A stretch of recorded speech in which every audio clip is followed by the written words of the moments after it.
এখানে আমি আর অ্যাবি এসেছি ছাদে। মা এখানে সবজি বাগান করেছে, অনেক দিন থেকে দেখাবো দেখাবো বলে দেখানো হয়নি, দেখাচ্ছি। এখনো ছোট গাছগুলো ছোট ছোট আছে।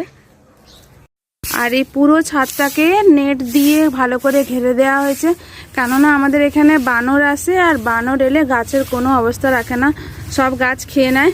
ওই যে নিচের দিকেও মার গাছের কিছু কিছু গাছ লাগিয়েছেন, ওগুলো ওই দিন বানর এসেছিলো, সব খেয়ে নিয়েছিল।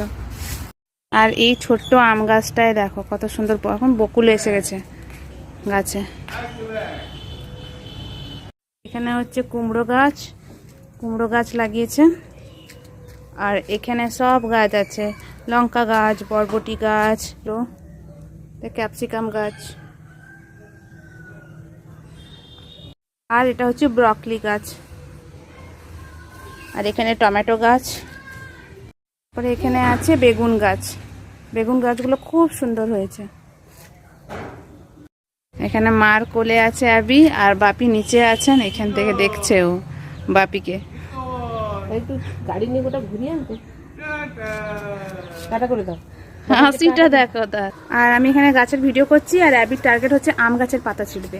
এই যে আম গাছের পাতা আম গাছের পাতা ছেঁড়ার জন্য ও ব্যস্ত হয়ে যাচ্ছে। আর এই ভিডিওটা এখানেই এন্ড করছি, টাটা করে দাও সবাইকে। দেখা হচ্ছে নেক্সট ভিডিওতে, বাই।